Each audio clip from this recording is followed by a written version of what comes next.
విషయంలోని ఎందుకు ఇంత విచ్చలవిడతనం వచ్చింది, అసలు ఎక్కడ ఈ రూట్ కాజ్ ఉంది, ఏంటి విషయం అంటే మనం చాలామంది ఏంటంటే కన్జ్యూమర్స్ గురించో, ఎవరైతే క్యారియర్స్ ఉన్నారో వాళ్ళ గురించో, లేకపోతే ఎవరు ట్రాన్స్పోర్టేషన్ చేస్తున్నారు అలాంటి వాళ్ళ గురించి మనం మాట్లాడుకుంటాం.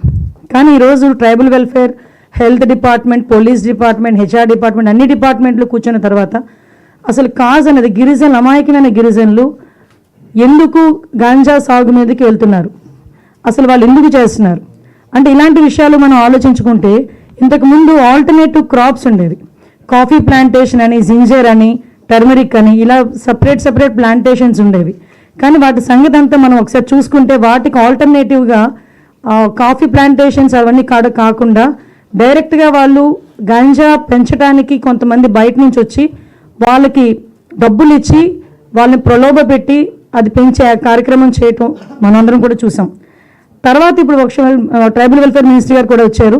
అసలు గంజాయి విషయంలో ట్రైబల్స్కి సంబంధించి ఆల్టర్నేట్ క్రాప్స్ ఏమున్నాయి, ఎందుకు అలా చేశారన్నది అన్నీ కూడా మేడం మనందరికీ కూడా వివరిస్తారు. అయితే విషయం ఏంటంటే పోలీస్ డిపార్ట్మెంట్, అదేవిధంగా మనకి ఎడ్యుకేషన్ డిపార్ట్మెంట్ ఇవన్నీ కూడా మనం చూసుకుంటే అసలు యాక్చువల్గా చిన్న పిల్లలు కూడా ఈరోజు గంజాయి డ్రగ్స్ తీసుకునే పొజిషన్కి దిగజారిపోయింది.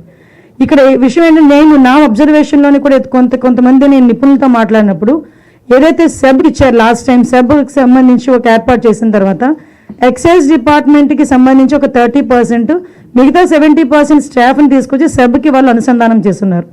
ఎప్పుడైతే సెబ్కి వాళ్ళు ఇచ్చారో సెబ్లో ఏంటంటే ఎస్పెషల్లీ గంజాయి ఒకటే కాకుండా శాండ్, లిక్కరు, మైన్ అన్నీ కూడా సంబంధించి వాళ్ళు చూసుకోవడమే కాకుండా గాంజాని సపరేట్గా వాళ్ళు చూసేకునే పరిస్థితి కనిపించలే. కాబట్టి ఇంకొక విషయం ఏంటంటే సెబ్ ఏర్పాటు చేసిన తర్వాత 2 years పాటు, అది కోవిడ్ టైంలోనా మామూలు టైంలోనా మనం ఒకసారి అబ్జర్వ్ చేసుకున్నా 2 years పాటు గాంజాయి డిస్ట్రాయేషన్కి ఎక్కడ కూడా పర్మిషన్స్ లేవు. కనీసం గాంజా ప్లాంటేషన్ డిస్ట్రాయ్ చేయడానికి కూడా సెబ్ వాళ్ళకి పర్మిషన్స్ ఇవ్వలే 2 సంవత్సరాలు. అంటే 2 సంవత్సరాల్లో గాంజా ఎంత మేరకు పెరిగి ఉంటుందో మనందరం కూడా ఆలోచన చేసుకోవచ్చు. అంటే అటువంటి సిచ్యువేషన్ నుంచి ఈరోజు చిన్న పిల్లలకి 7 సంవత్సరాలు 8 సంవత్సరాలు స్కూల్లో చదువుకునే పిల్లలు కూడా గాంజా తీసుకునే పొజిషన్కి వచ్చేసారంటే అది ఆ ఇంపాక్ట్ ఎంతవరకు ఉంది, అట్ ద సేమ్ టైం ఆ సీరియస్నెస్ ఎంతవరకు ఉందని ప్రతి ఒక్కరు కూడా మనం కూడా ఆలోచన చేసుకోవాలి.